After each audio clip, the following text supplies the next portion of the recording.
Bismillahirrahmanirrahim. So today's our topic of discussion is metacognition, as we are specifically doing it for behavioral sciences और psychology.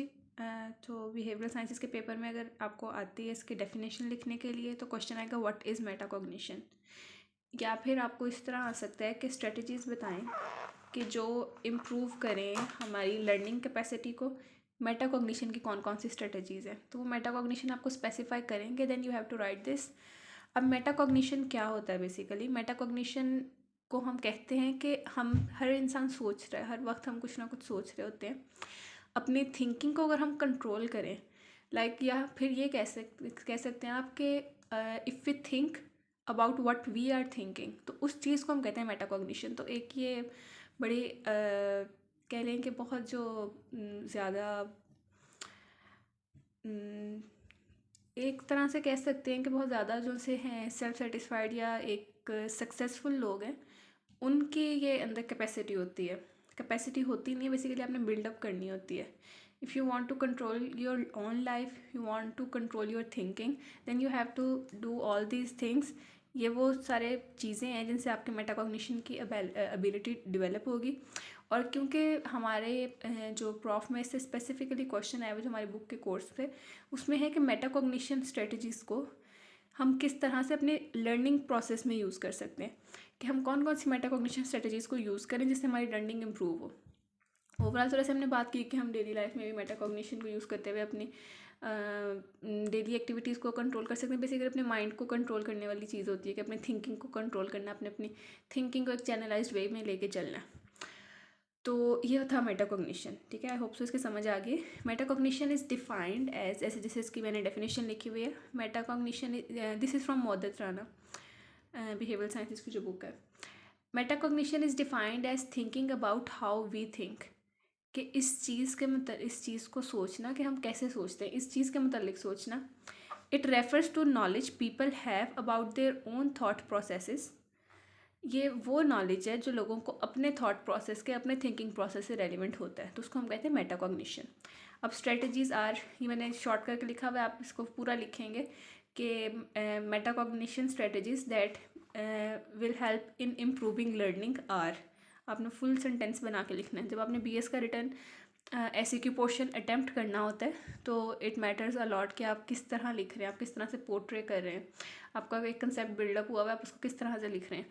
तो आपने एक जितना आपके पास time है, टाइम के अकॉर्डिंग आप ज़रा एक्सटेंसिव आंसर लिखें, आपकी राइटिंग बहुत अच्छी हो और एक अच्छे आपने वे में उसको पोर्ट्रे किया हो. हेडिंग्स वगैरह दे सकते हैं, बुलेट पॉइंट्स बना सकते हैं, वट एवर यू वांट. अगर इस तरह पॉइंट्स बनाए हो ना तो ये बहुत अच्छे लगते हैं, एग्जामिनर्स को ये चेक करना ईजी होते हैं. तो आपने इस तरह फुल सेंटेंस लिखना है, वहाँ पे आपको शॉर्ट करके लिखने की ज़रूरत नहीं है. आप लिखेंगे सेंटेंस. देन अब अगर हम मेन चीज़ पे हैं कि मेटाकॉग्निशन स्ट्रेटजीज़ कौन कौन से जिनसे हमारी लर्निंग प्रोसेस इम्प्रूव हो सकता है. अभी तो इस वक्त हम इसको उस पॉइंट ऑफ व्यू से देख रहे हैं ना कि आपके पेपर में क्वेश्चन आएगा, आपने अटैम्प्ट करना है, लेकिन आप इसको डेली लाइफ में अपने अप्लाई कर सकते हैं. पढ़ने के लिए आपको बेनिफिट होगा इसका इंशाल्लाह. फर्स्ट ऑफ ऑल है actively reading involves a process of actively questioning the material you read.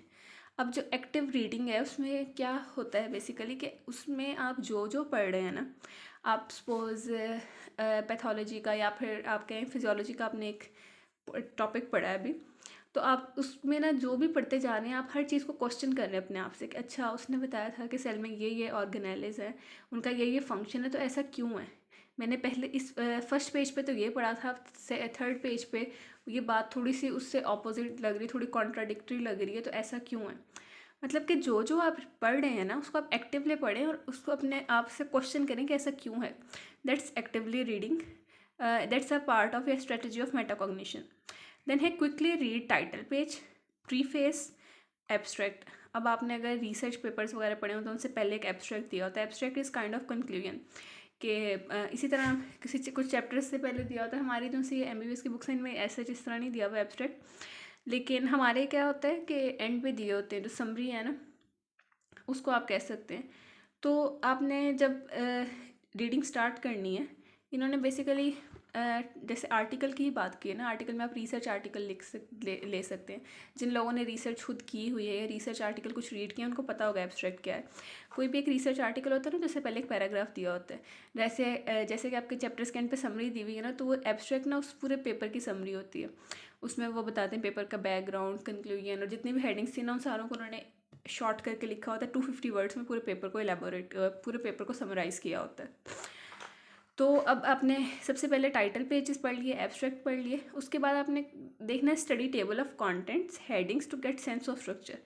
फिर आपने टेबल ऑफ कंटेंट्स और हेडिंग देखनी है। सपोज कि आप प्रॉफ की तैयारी करने लगे हो और ये बीएस का ही सब्जेक्ट है, बिहेवियरल साइंसेस आप करने लगे हो, तो आप सबसे पहले क्या देखेंगे कि उसके कौन कौन से सेक्शंस हैं। ठीक है, आपके 5 सेक्शंस हैं, ABCDE। अब वो सारे सेक्शंस देखेंगे, सेक्शंस के सब सेक्शंस को एक दफ़ा रीड करेंगे टेबल ऑफ कंटेंट से, तो आपको आइडिया हो जाएगा आपने पढ़ना क्या क्या है इसमें।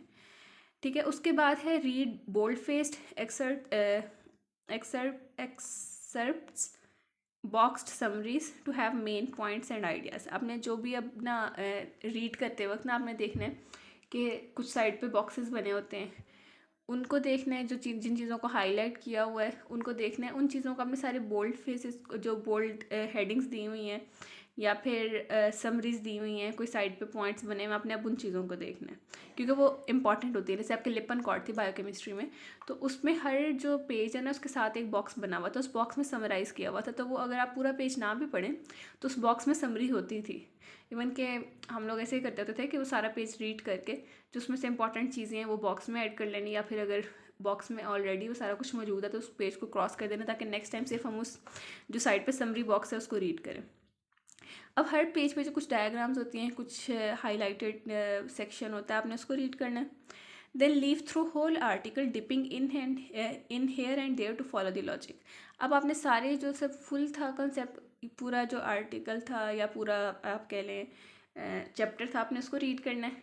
और जहाँ जहाँ पे आपको लगे उसको dip in here and there से मुराद है कि अगर आप पूरा चैप्टर पढ़ रहे हैं ना, तो आप एक तो वैसे रैंडमली पढ़ी जा रहे हैं, आप कहते हैं फोकस नहीं है, लेकिन आपको कुछ पॉइंट्स पे आपको ऑन एंड ऑफ अपना फोकस वहाँ बनाना चाहिए ताकि आपको पता रहे, आपको लॉजिक फॉलो करते रहें कि क्या बात हो रही है। देन है find meanings of unfamiliar words using glossary dictionary. अब जो अब वर्ड्स आपको नहीं समझ आ रहे हैं उनको लाजमी तौर पर डिक्शनरी से देखें, सर्च आउट करें, हाईलाइट करें की पॉइंट्स को और कंक्लूजन को, या उनको अंडरलाइन कर लें या नोट्स बना लें, मार्जिन्स पे या स्टिकी नोट्स लगा लें। Be able to say with certainty that you understand it before criticising it. अब जो वहाँ पे लिखा हुआ है ना, उसमें से कोई उसको क्रिटिसाइज़ करने से पहले कि नहीं इसने ये ठीक नहीं लिखा हुआ, ये बात गलत की है, उससे पहले मेक श्योर करें कि आपको उस जो वो कह रहा है उसकी पूरी बात समझ आ गई है, कि आप उस चीज़ को समझ चुके हैं पूरे तौर पे, फिर आप उसको क्रिटिसाइज़ करें। बातों का हम ही उसको गलत प्रिसीव कर रहे होते हैं कोई किसी भी पॉइंट को। नेक्स्ट है compare what you have read in one study with cumulative information about the topic. अब आपने जो आज पढ़ा है, सपोज आपने मेटाकॉग्निशन से रेलिवेंट ये एक टॉपिक पढ़ा है, अभी मैंने आपको पढ़ाया है, इसको सुनने के बाद आप इसको ना, अगर आपने पहले कोई मेटाकॉग्निशन से रेलिवेंट कुछ भी सुना था उसके साथ अपने ब्रेन में उसको ना कनेक्ट करने की कोशिश करें कि पहले आपको उस टॉपिक से रेलिवेंट ये इन्फॉर्मेशन थी, या पहले आपको लगता था कि मेटाकॉग्निशन क्या होता है। अब हो सकता है कि इस लेक्चर को सुनने के बाद आपको लगे कि मेटाकॉग्निशन जो आप समझते थे वो नहीं है, या फिर कोई इन्फॉर्मेशन जो मैंने उसमें ऐड ऑन की हो, या हो सकता है आपको कुछ अभी इन्फॉर्मेशन जो मिली है वो कॉन्ट्राडिक्ट कर रही हो। तो वो जो भी आपके माइंड में पहले उससे रेलिवेंट कंसेप्ट था, उस चीज़ को उसके साथ कनेक्ट करने की कोशिश करें। तो ये सारे एक एक्टिव लर्निंग के प्रिंसिपल्स हैं कि आप जिस भी टॉपिक को पढ़ रहे हैं उसको फुल फोकस से पढ़ें, उसके मेन पॉइंट्स पहले देख लें। जैसे हमने स्टार्ट किया कि हमने उसकी हेडिंग देखनी है, उसका एब्स्ट्रैक्ट देखना है, उसके जो हाईलाइटेड सेक्शंस हैं, कोई बॉक्सेस बने हुए हैं, आपने वो सारे देखने। उसके बाद आपने क्या करना है कि नेक्स्ट आप जाएंगे उसमें आपने फुल आर्टिकल को, फुल उस चीज़ को रीड किया है। रीड करने के बाद आपने देखा है कि किस चीज़ को आप शॉर्ट करके लिख सकते हैं, स्टिकी नोट्स वगैरह बना सकते हैं, कौन से इंपॉर्टेंट पॉइंट्स हैं, किस चीज़ को हाईलाइट करना है, और उसमें से आपने अपने आपसे क्वेश्चनिंग भी करनी सारा कुछ पढ़ते हुए। हर चीज़ जो आप पढ़ें उसको साथ साथ समझने की कोशिश करें, समझ के पढ़ें, एक्टिवली पढ़ें। So that was all about metacognition in specific reference to learning, कि अगर हम लर्निंग में देखें मेटाकॉग्निशन का क्या रोल है, तो वो इन स्ट्रेटजीज़ को अडॉप्ट करते हुए हम लर्निंग प्रोसेस में मेटाकॉग्निशन की स्ट्रेटजीज़ को अडॉप्ट करते हुए एक बेटर अपनी मेमोरी बना सकते हैं, या फिर जल्दी पढ़ सकते हैं, या अच्छा समझ सकते हैं, अपनी लर्निंग को इम्प्रूव कर सकते हैं in short. So that was all about metacognition. Paper में आएगा तो आपने ऐसे ही लिखना है, इसको आप थोड़ा अपनी वर्डिंग में लिख के थोड़ा ज़्यादा एक्सटेंड कर लें तो it will be more good. आप इसकी हेडिंग्स बना सकते हैं, वट एवर सूट्स यू।